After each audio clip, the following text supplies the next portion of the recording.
Shalom, bonjour, bonsoir. Ça dépend de l'heure à laquelle vous nous suivez. Bienvenue dans notre émission, votre émission, l'actualité dans l'église. Shalom, Papa Pelé. Shalom, Papa Abel Panda. Comme vient de le dire notre bien-aimé, toujours dans le souci d'éclairer l'opinion, d'éclairer l'église, nous sommes là maintenant pour un nouveau numéro, un sujet qui fait couler beaucoup d'encre.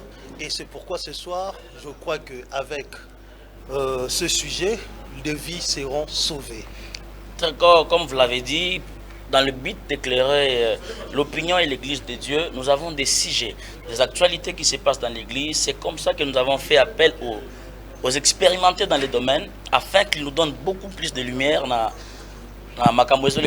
l'église. Alors, nous avons des invités qui vont intervenir tout de suite. Alors, comme nous l'avions dit, que sujet Nabiso Eza, le dépouillement du ministère. Alors, Docteur Jacques, nous commençons par vous. Le dépouillement du ministère. Pourquoi Kolobelabiso n'a quelques mots, quelques petites lignes. Donc, exposez-moi quoi. Tout d'abord, nous dépouillement du ministère. Pour moi, ça n'existe pas. Ok. Parce que dans quelle alliance vous parler sur le dépouillement du ministère? L'alliance du matin ou l'alliance du soir? Okay. Parce que dans l'alliance du matin, il y a des éléments.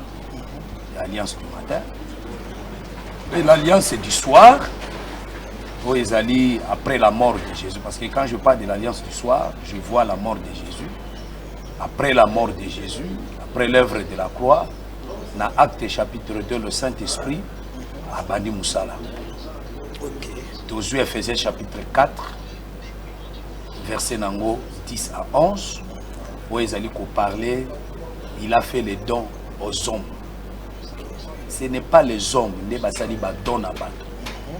c'est le Seigneur, les ressuscités. Étant monté en haut, il a amené les captifs. Après Kiti, na bango, asali bango ba don, na batu. C'est le Seigneur qui fait les dons aux hommes. Voilà pourquoi dans Jean chapitre 4, Jésus avait dit à la femme samaritaine, si tu connaissais les dons de Dieu.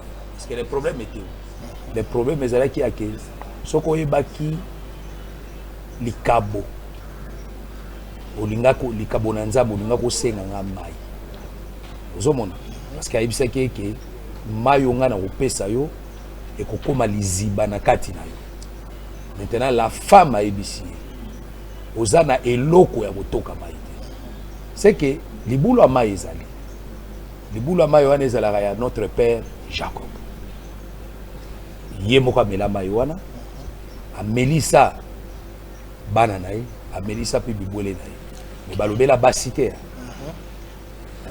On n'a pas parlé des femmes. Parce que Jacob aussi avait des femmes. Là, j'ouvre seulement parenthèse et puis na fermant.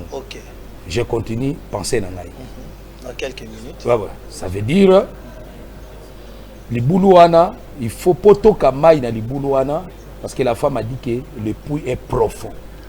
Ozana eloko côté pour na otoka ma. C'est-à-dire pour na otoka ma il faut ozana eloko. Parce que eloko wana oba tokela ka maï. Il y a le boulot eza profond. Muto apesa rango eza nzambe. Donc ça tu comprends eloko ba tokela maï, c'est ça le ministère? C'est ça le ministère. OK. Le don. Si tu connaissais les dons, c'est ça. Les dons, c'est le ministère. Il y a un monde et l'oko wana bato qui la ramai. C'est le loko wana bato qui la ramai. Ça, ngaïté mutuna opesa docteur. To nga na pesi yango pasteur Boaz. Non, c'est le Seigneur qui donne le loko wana. Je précise mais le loko wana.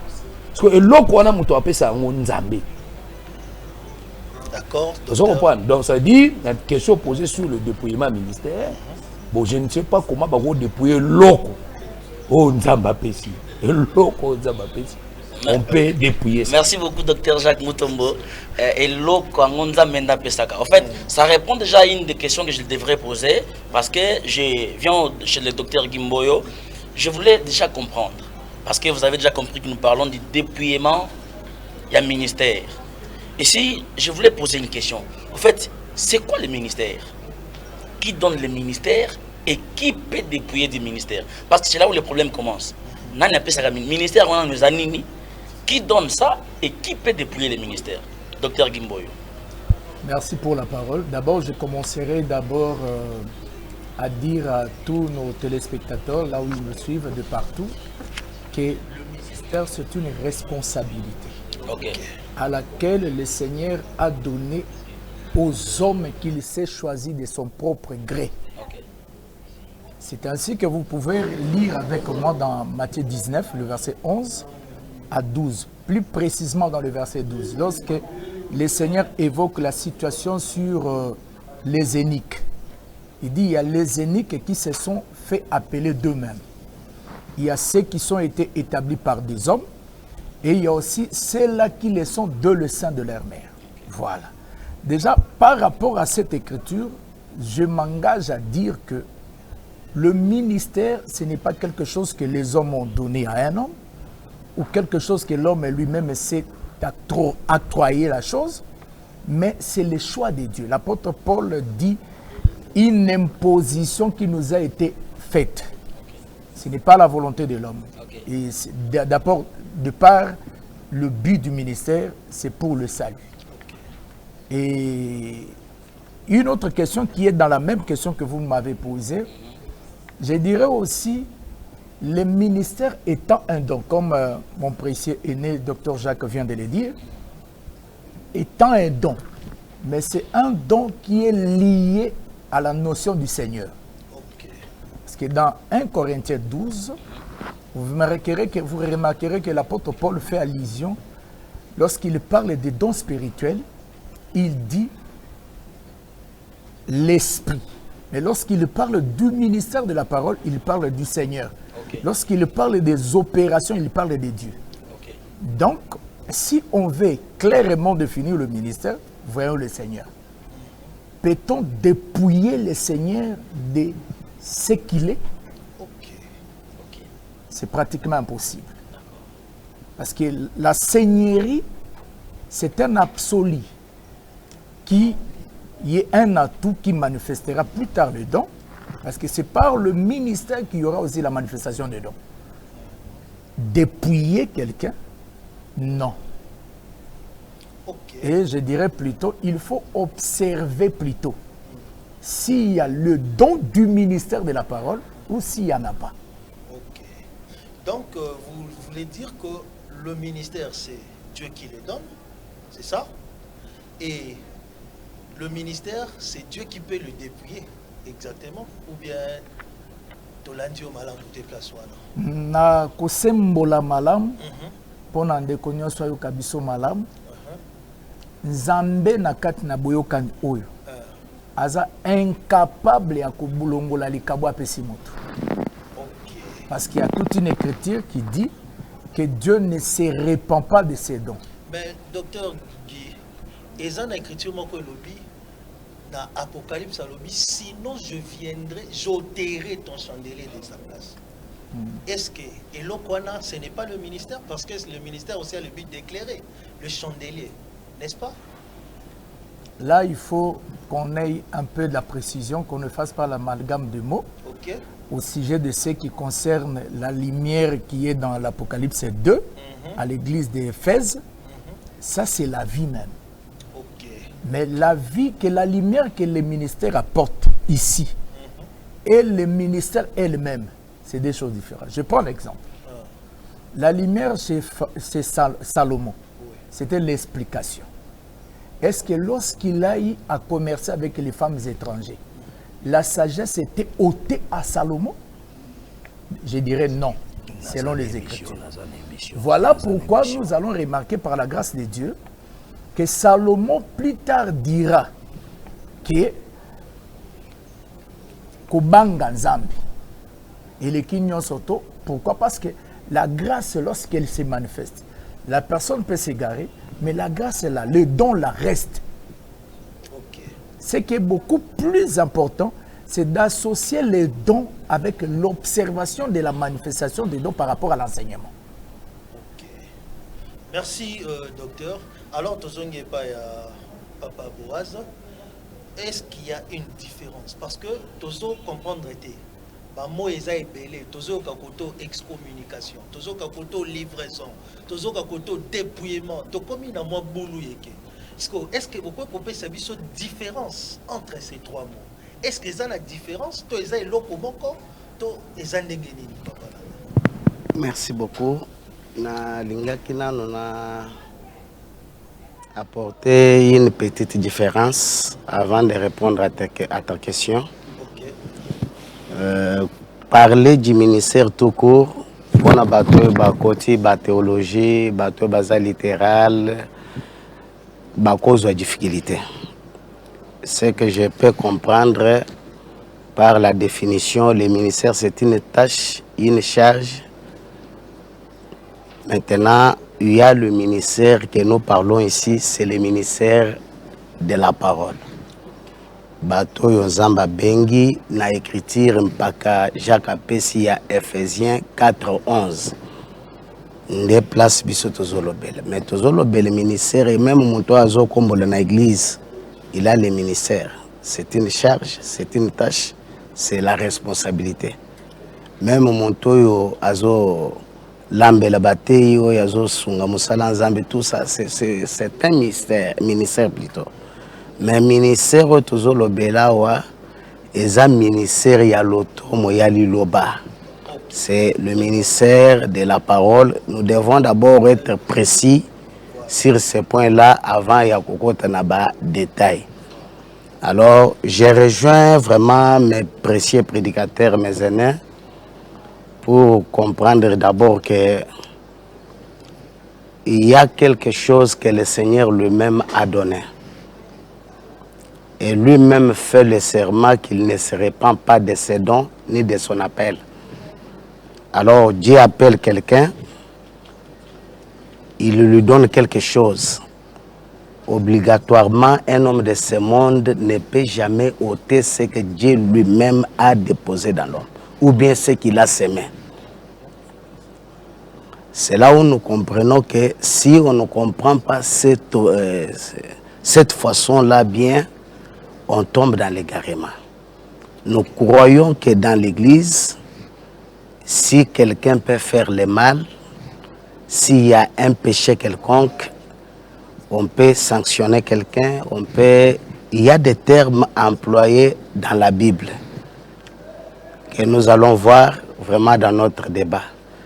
Mais dire aujourd'hui, un ministre appelé par le Seigneur, un individu ou bien un groupe de gens qui viennent pour dire que tu dépouillé, tu longolier, l'automo, c'est une erreur très grave. Oui, merci Pasteur Boaz. Nous allons revenir sur ça. Voilà. Alors je prends le docteur Gimboyo. Nous voulons avoir la différence au fait, dans quelques mots. Hein? Dans quelques mots, pour que ça soit différence. Aux questions de mon confrère Pelé Madi à Tunaki, est-ce qu'il y a une différence entre l'excommunication, la livraison et le dépouillement? Ce qui est différent. Vous pouvez savoir procédure pour chaque point. Procédure les animes pour excommunier Moutou. C'est quoi la procédure pour livrer quelqu'un? Un frère, quand je dis frère, c'est-à-dire même un ministre qui est frère par rapport à la logique à l'île Banzambe. Quelle est la procédure pour livrer quelqu'un, pour excommunier quelqu'un ou pour dépouiller quelqu'un, ce qui est en commis? Docteur Gimboyo. D'abord, ceux qui cherchent la notion il y a dépouillement, basant la mort d'insuffisance, il y a l'écriture révélée. Pourquoi? Parce qu'il tient compte de ce qui s'est passé avec Aaron en nombre. Basant la difficulté, quand la dépouillement, il y a Aaron du temps de Moïse, pour que Eliezer, son fils, puisse prendre ses vêtements. Et la fin de la vie du service, il y a Aaron. Ça, c'est quelque chose qu'il faut aussi noter. Dans chaque fois qu'il y avait ce dépouillement, il y avait aussi la fin du travail. Okay. Or, on a remarqué par rapport, il y a trois questions, on a bien que ce sont vastes. J'aurais souhaité mieux que mon aîné docteur Jacques puisse commencer, que j'ai renchéri. Au sujet à excommunication, au sujet à livraison au diable. Et je me rends compte qu'il y a un problème sérieux. D'abord, dans ces sacerdoces, les dépouillements n'existent pas. Ok. Je reste avec le 2. Excommunication ou livraison au diable. En tout cas, je souhaiterais mieux que le docteur puisse parler d'abord, comme aîné, et après je viendrai renchérir parce qu'il y a des choses à dire qui peut-être sembler que ça va manière ou ça est ma vie. Mais docteur Gimboyo, bien aimé vous qui nous suivez, écrivez-nous sur notre WhatsApp ou appelez-nous. Il y a le lien numéro qui est affiché sur le bas de l'écran. Docteur Gimboyo, Ozolobake, Nayoki, docteur Jacques Alobi, qui peut pasteur Boaz Alobi, qui dépouillement exacté avant d'évoluer Papa Langaï. Nous on a vu tout le monde vraiment dans sacerdoce à l'élo, tout le monde bateau va pratiquer les dépouillements. Mais quand vous nous dites que dépouillement exacté, au moment que beaucoup de peuple de Dieu boulot et que la moto. Bon. Je répondre à la question. Je vais bon mélanger. Question, il y a dépouillement dans le ministère, na makambo ya livraison à Satan, ni communication. Non, nazomona pour ce de différence, c'est-à-dire qu'il faut qu'il y ait des détails. Il y a un préféré. Tout ça, les langues à émission, ceux qui vont inviter D'accord. Ceux qui vont surtout Yakaka, parce qu'il y a beaucoup de choses là-bas à l'intérieur. Parce que kuna ngana surnommé Kayango les jugements de contentieux. Ok. Vraiment. Le jugement il y a contentieux. Ça veut dire contentieux ezali. Faut pas c'est le jugement. Ne comme ratina ba dimension oyo ya ba question poser wana. Mais na zozonga na question yo lobike eza na bato. Parce que ngana zotuna na alliance nini? Bato ngo baza na Bible to bato ngo baza na mukili boye.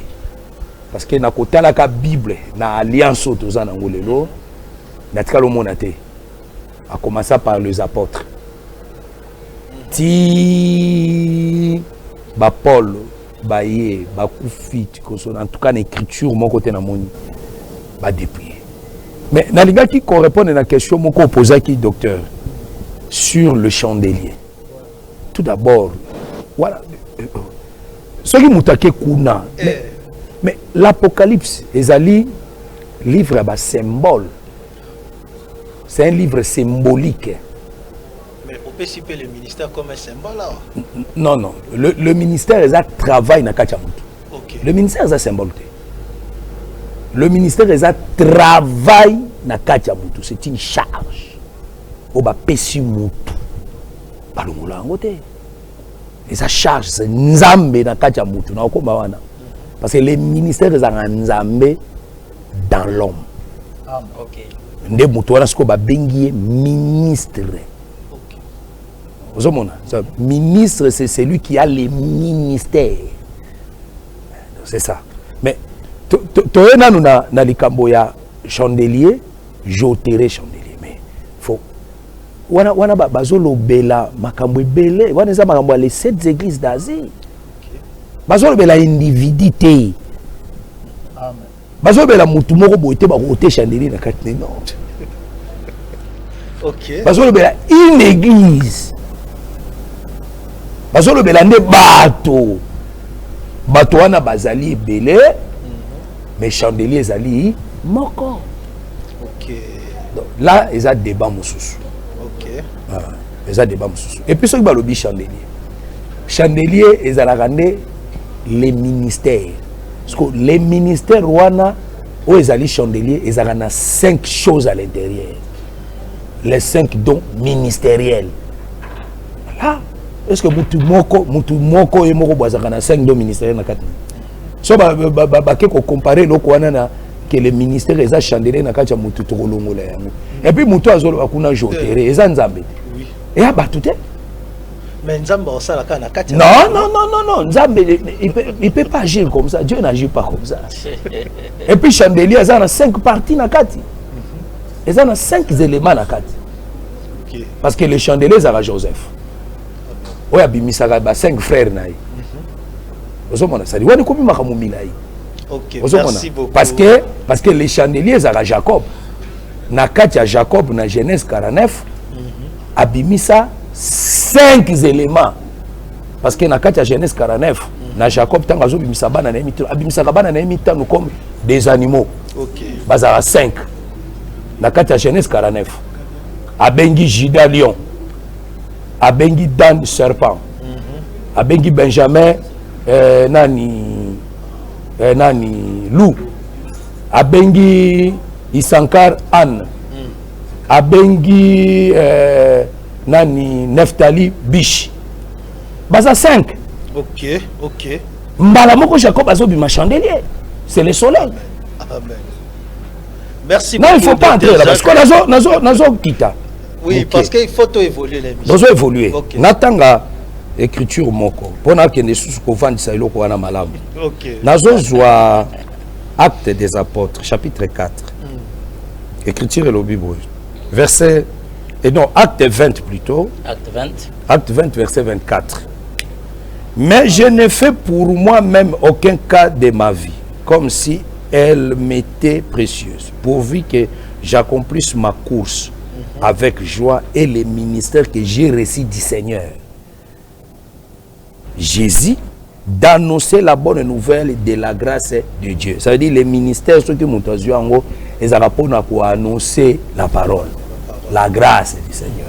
Les frères Paul Azoloba a eu ministère, on n'est pas en Zambé. A réussir à on a maboko batute. Ça veut dire même si batumoko basangani, baza 2, ba 3, ba 4, ba lobike to dépouiller, c'est du théâtre. Bon à côté là il y a président de l'Assemblée nationale, Mbosso Alobi, collègue, nyonso ezalaka théâtre. Merci docteur Jacques Mutombo. Donc Oyo Nzamba Pessi, personne ne peut l'ôter. Si nous avons bien compris. Je pose ma question au docteur Gimboyo et Pasteur Boaz. Vous allez tous intervenir dans la question l'un après l'autre. Docteur Jacques Naoki a bien que ministère ou takotiko dépouillé yangote. Alors que si on se base sur les écritures, pe ba recherche tout ça li ba moko ya baté et puis ka lokabino balobi que ministre liboso na Bible ezaka Adam. Parce que Adam tango asumuki nzamba zotia libanda ya jardin. Est-ce que le fait de mettre Adam en dehors du jardin, ce n'est pas un dépouillement dans le ministère? Docteur Gimboyo, P. Pasteur Boaz Nassima.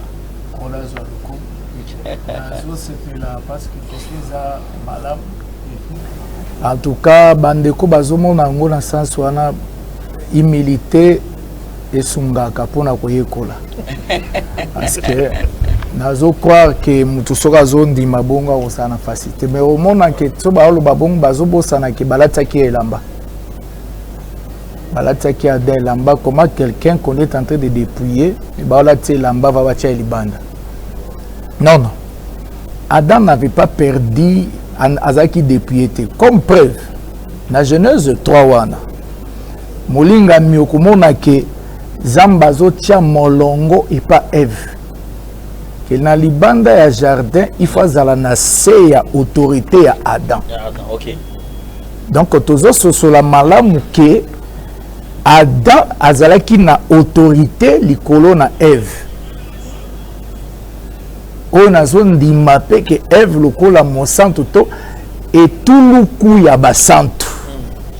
Oyo bakoye kola makambo nzambe libanda ya elanga Eden et pas Adam motei. Donc Adam tikala kozala dépouillé par rapport te ki balongoli mosala o nzamba tiaki kati na ye. Pourquoi ko remarquer libanda ya jardin bakoye bise susu ke akobalola mabele mena pasi. OK. C'est que cultivateur wazaki na ona kat akobaki na ngo su libanda. Okay. La preuve année au moment que même son fils Caïn a répété la même chose. OK. Et musala wazaki pe akobatela banyama na kati nelanga akokoba nango lisusu libanda po Abel akoya ko répéter yango. OK. Donc azaki depuis été. Pasteur Boaz ko enrichir penser wana likanisa ko bakisezali. Est-ce que tant nzamba ti Adam libanda jardin et ça ministre va déployer dans le ministère.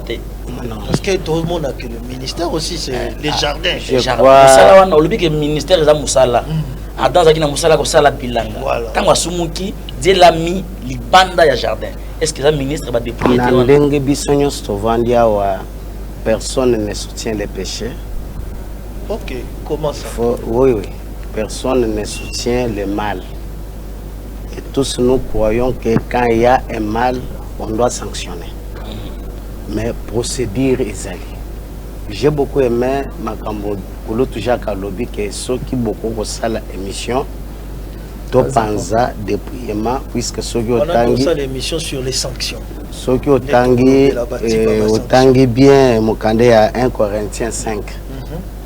Paul Azolo Bakenayo qui kati na bino kindumbe zali o ezali même na kati ya bapayente.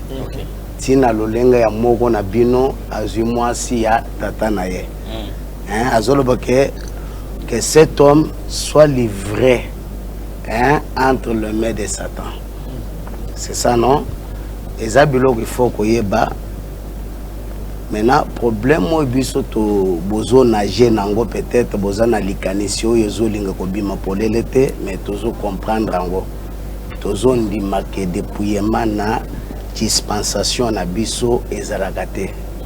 Kolongo le ministère puisque bakolotu baoti koloba ke ministère ezanzambe kati na moto. Donc zambo wana yemoko nda mikotisi. Yo moto okoki kolongola yete. C'est pour dire que jusque-là, tout le monde dit que Kobima ya Adam na jardin et l'incolobate que Bolingo na Zambé zaleki likolo na été. Puisque Dieu a continué à prendre la charge de cet homme. C'est pour dire que Ezo Kesana, puisque papa Guy a le dit que Moussala Sala qui kotoy akenda ko sala ngokuna lisusu. C'est pour dire que l'œuvre du ministère balongo la kango kati na motute. OK. Mais papa Boaz oti kolobelo comment très important le bitan nzamba bimisie bolingo la nzamba ezalaki kati na ye. Mais totangi na likomi tozomona que Dieu châtie ce qu'il aime. Oui, c'est très important. Est-ce que ça peut châtiment nzamba te? C'est très important, une bonne question. Quand Dieu punit, c'est pour nous ramener. OK. C'est là où biso to kokota na ba domaine mususu ko comprendre que même bato batumbaka ba démon basala querer. Biso to ndimaka que diable bomona ko wana zalaka pe quelque part foué ya nzambe. Naza musa oui. Naza musantu nazota mona kati ya bosembo. Nzamba monike na se plonger na vie moko ezali ko to salilo baté. Le même Dieu peut me ramener, mais par quelle voie? Akobetanga na maladie. Mais ceux qui na église aussi otombi maladie wana le big million c'est maladie totombi yango. Comment Dieu peut me ramener? C'est que Zambe pia betaka bato ya lingi. OK. Moni même David abanga ki mukolo Zamba a proposé ba châtiment, n'est-ce pas? Tango Zamba le big a exposé entre les mains de ses ennemis David abanga ki. Le big le bogo no betanga. OK. Continuez toujours à nous écrire sur WhatsApp. Posez vos questions. Les hommes de Dieu sont toujours là. Le numéro est affiché au bas de vos écrans. Sur Facebook, vous nous suivez en direct. Si vous nous suivez sur la page YouTube, continuez de nous écrire. Faites vos commentaires. Nous vous répondrons. Alors, Docteur Jacques, Nayoki, Docteur Guy alobi que tant Nzamba Bengani Adam, Tozaka na origine, tant Nzamba Bengani Adam, à couvrir rien et là-bas. Parce que biso tozo ndima ke ko couvrir wana ezaki lokola abomba ki pe mabe Adam. Mais d'où vient cette pensée là aujourd'hui que tout le monde a battu ba ke bazo sanctionner ko excommunier to nini ko dépouiller mais batelem si mutu liboso église babandi ko raconter non nde kwa sali lisubu boye asala ki boye bazo étaler en église makambo ne uti wapi? Est-ce que Makamwana jugement de contentieux. Ok, to ebisi bino ke bobongisela biso programme. O tokolobela Makamwana à tête reposée. Nous ne sommes pas pressés. OK. Mais to lingina nous couper ça ba précision pe kolongola moi ba mobulu sur le dépouillement. Parce que les dépouillements, ils ont dit en tout cas, trop c'est trop, hein, tout dans le langage, trop c'est trop, en tout cas, mon toka il faut tout le ministère. Mais ceux qui vont le du ministère, il faut pas qu'on base à la conscience que le ministère a un peu logo. Bango moko au balongo du ministère. Amen. Faut base à la conscience que le ministère a oyo tolongo liwana et longo c'est que zate. OK. Vous comprenez? C'est que ça. Il faut mutuer mon quoi apesa conscient que on quand to sambela ki ndenge to komaki mukanda bikanda ndenge to lobaki boy ministère ngo elongwe pe. OK. Mais soki elongwe te. C'est que basa la repentance. La peuple que ba kosa ki peuple. Et ça te coûte moi abato. Au moment où le moko docteur Guibo Awuti Kolobesa ki to. Na zo écriture moko na 1 Timothée chapitre 2. Dans Timothée chapitre 2 lobi boy parce que moni na makambo to loba il faut tous à la verset batu bazaka na ba raisonnement. OK. Ya makambo zo. Docteur Guimbo ya talisi lobi ke mais adam wana bazo loba ke ba dépouiller qui est dans ministère. Pour ba bimisa qui est dans Eden. Mais Eden est un champ. Oui. Mais charge ya responsabilité à cultiver ba longola ki yango. Nza ba loba te ke adam au cultiver le soute. Non. Mais libanda. Et puis nzamba la tisi adam elamba. Pour ceux qui ont la tchèque. Bah éviter qu'il y ait un peu de ministère. Bah éviter. Parce que l'amba ne outa na nyama. Nyama tikalini. Bah jouer l'amba na balatisi yango Adam. C'est Adam kobima. Parce que solo même na makambo ba communication. Et solo la même makambo ya bolingo l'amour. OK. Parce que le vêtement là parle même de l'amour. Parce que même moto bazo boire que libanda. Voilà. Ba boire kaka libanda te ya bato bazo ça la fête bazo sepela. OK. C'est-à-dire bazo bois kaili banda en pleurant. Bazo bois kaili banda bazolela ke ngolu moko et que libando e ko sala musala na kati. To koma tant to koma na makambo wana pona to. OK. To lobela. Mais na zo zo na écriture et lobia. Le Bible. Verset 12 kokita. Je ne permets pas à la femme d'enseigner ni de prendre de l'autorité sur l'homme, mais elle doit demeurer dans le silence. Fallait faire pour la soukawana. Oui. Fallait razonga na Eden te.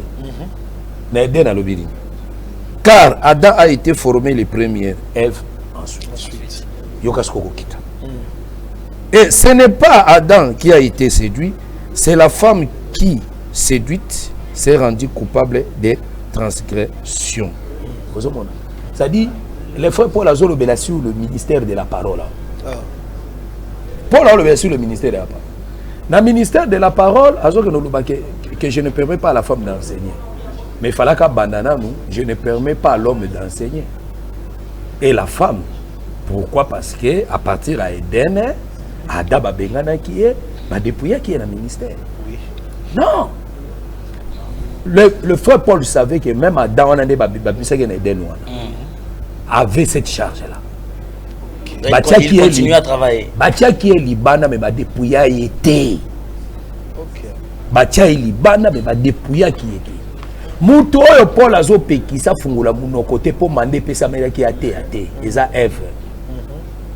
Eza moi aussi parce qu'après c'est écriture que Adam sumuka azala qui séduite.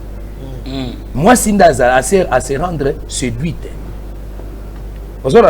C'est-à-dire l'homme a péché parce qu'il a mangé le fruit, il a écouté la voix de sa femme.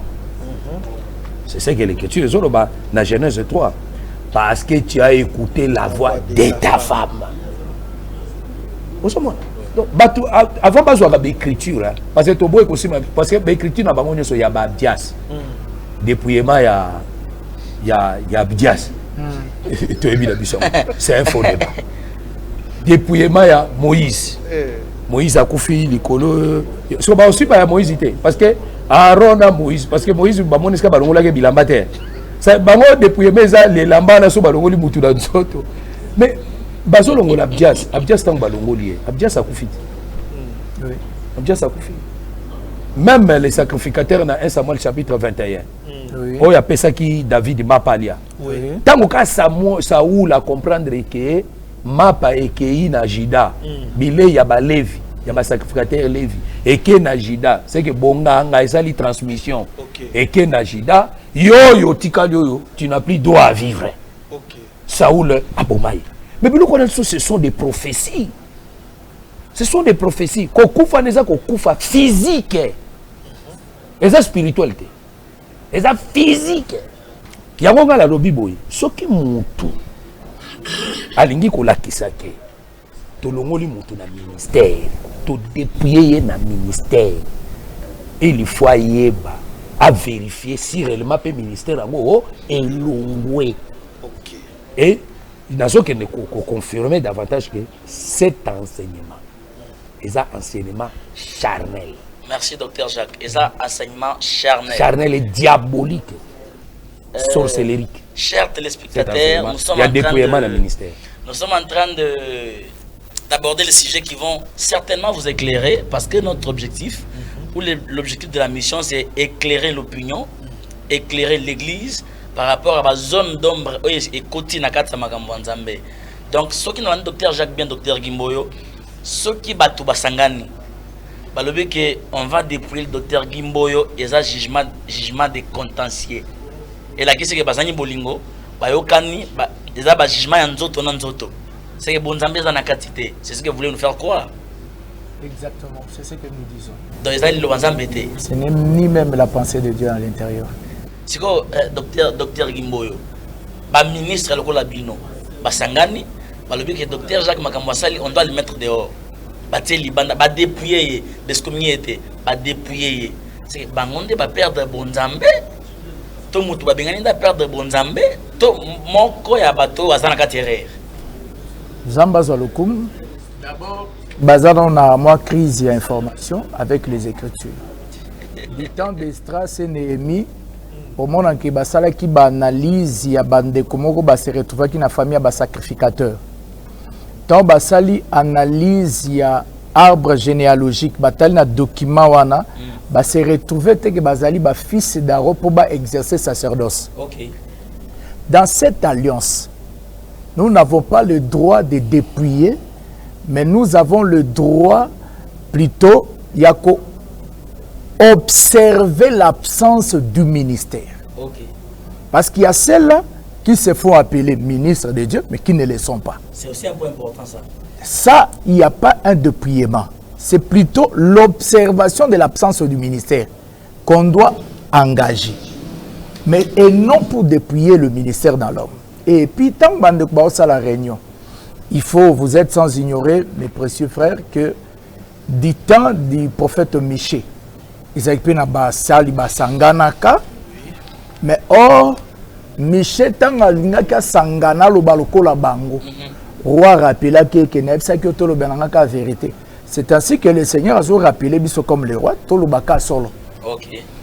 Tant que tu as tolba solo, tu remarques que l'esprit du mensonge nzamba bandai koluka. Pour bimisa bato libanda pour qu'enfin que akaba koya na mambeba et kota ki na minoko basali na nzambe. Oyo lobi balobaka solo. Ok. Mais esprit à mensonge koti parce que mensonge c'est quoi selon Proverbe 36? Dire ce que l'écriture n'a pas dit. Ok. C'est les mensonges, c'est-à-dire ajouter. Ok. Ou retrancher. C'est-à-dire lokola babakisi eloko ne loko bantoma batikala kosala te. C'est que bakosi. Plus grave encore, au commandant Moutami Bengin Thomas, pasteur, Moparandi Sango, Tomo Sakoli, Tomo Lakisi, mais Azui Liwa et Judas Iscariote qui est toute une suicide, à côté de a dépouillement. Une grosse erreur grave. Docteur Gimboyo, le roman est très important. Dans le temps où il y a Esdras na ennemi, batala qui na lignée, bamona qui bato bazaki te balongoli bango. Ok, c'est que les lopé na sacerdoce autozali. Ezana bato pe bazana katia lignée te, to ezandengenin parce que ceux qui tozo se basé sur l'idée à automoni le bimi à dépouillement du sacerdoce et à ministère, tozo croire que ezape na bato balandeli pe makomi baza ba lecteur à Bible non papa Zambe aza solo soki azoloba alobaka oyo azali solo mais soki Nzambe na kati ya moto akomi koloba lokuta il faut keba exactement Jacques. Il faut keba pourquoi parce que solo oyo ezobima na kati ya nzambe nde lobiko. So nzambe atikala kobunga liloba na ye te. Lite ya nini oyo nzambe kati na moto akomi kobunga solo ya oyo ye mokache. Eza moi bolema makasi. C'est-à-dire c'est une folie en même temps de voir que Dieu commence à oublier ce que lui-même a dit. Ça c'est grave et c'est trop dangereux. Et je dirais même aussi par la grâce de Dieu pour donner aussi aux autres d'intervenir que cet enseignement, c'est un enseignement purement diabolique. Diabolique, satanique. Ok. Pourquoi? C'est un enseignement qui est basé sur la haine. Ok. C'est un enseignement qui est basé sur les règlements de compte. Mais est-ce que ça que Bilonde Bozoli n'a pas couvrir, n'a pas fait couvrir ma feuille de figue, ma problème nous sous-tout est réellement haine au Bozolo. S'il y a un péché, j'ai une écriture qui m'aide à beaucoup plus prier pour la personne qui a péché. 1 Jean chapitre 5 verset 16 dit ceci: si un frère a commis un péché qui ne mène pas à la mort, priez pour lui et Dieu lui accorderait la vie. C'est-à-dire, il y a les péchés qui mènent à la mort, il y a les péchés qui ne mènent pas à la mort. Mais la notion du dépouillement, c'est aussi biaiser les salut de ceux qui l'écoutent. Je peux commettre l'impudicité, vous voyez, mais lorsqu'un enseignement prêché dans l'église, mais un enseignement qui ne tient pas sur le salut des âmes, en respectant ce que les apôtres ont enseigné et ce que les prophètes ont annoncé, ça c'est très dangereux parce que la perte, ce n'est pas la perte de l'individu, mais la perte, c'est de tous ceux qui acceptent cet enseignement. Voilà pourquoi il est obligatoire à ceux qui ont enseigné cet enseignement de renoncer d'abord du haut de la chair, que parce qu'il y a déjà ceux qui sont en train déjà de renoncer, mais pas publiquement, qui doivent sincèrement demander pardon aussi au peuple, que toko sakibino pour les canisinabiso qui est né. Ok, merci docteur Gimboyo. Toi, pasteur Boaz pendant 1 minute. Pasteur Boaz.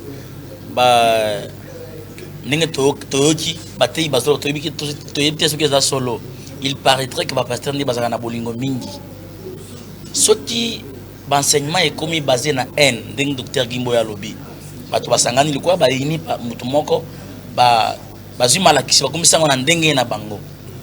Conseil ni kopesa bato basangani contre un frère, qu'il soit ministre ou pas, par la haine, va créer un enseignement pour nous dépouiller le ministre. Pasteur Boaz. Merci beaucoup, papa. Une bonne question. D'ailleurs, notre foi est basée sur l'amour. Si tu trouves un frère qui n'a pas l'amour, il n'est pas de Dieu. C'est lui. Nazozo exemple la Bible. Dans le parcours, il y a David. Akutanaka na moto ya landelaka ya bundisa ye lokole Saoul te. Mais mukolo David azo apprendre que Saoul akufa na ngombe ya Gilboa. Na éviter sozola nangai. Sozola très bien. Na mwana na Jonathan. Il y avait un Amalécite. Pona ye amonaki ke za esengo. Soki na memeli David sango ke ennemi na yo akufi. Akosepela koyoka malamu. Mais loko sepeli singa pas David ayoki sango ya liwa ya Saoul na Jonathan et loko ya liboso a pasoli bilamba. Il a commencé à pleurer amèrement. Mais élément monene na zozo na kati ya pensée wa nezanini. David a donné l'ordre. Babouma Amalécite wana. Comme il n'était pas israélite, il était étranger, David a étouffé l'information. Alobinin soki bayoki sango et pas ba étranger que ba héros ba koufi, c'est une honte.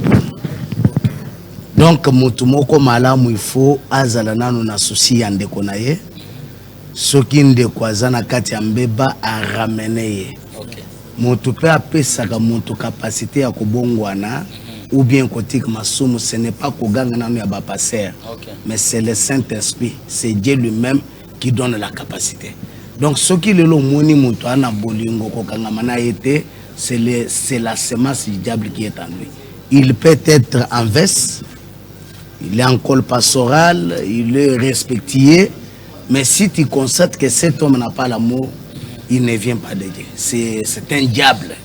Ok, nous sommes pratiquement à la fin de notre émission, mais ça en 1 minute, Moutuna Moutou a péché une conclusion. Certes, Torozong a l'issoussou, dans le prochain numéro, pour na lobela l'issoussou likambo, parce que namoni nandenge tokendeli makamboze bela kolobela. D'où nous allons encore revenir la semaine prochaine à la même heure, et puis tokolobela le même sujet, tokosa la deuxième partie namo. Voilà, 1 minute à chacun pour na mot de la fin. 1 minute s'il vous plaît. Okay, merci. Merci beaucoup. Naninga qui corriger Mouké Nalobaki Nalobaki Eza Biatar hein. Eza Biatar. Ce que je vais écrire dans un roi, n'appelle ça comme précision. Il y a Iloko. Un roi chapitre 2 verset 27.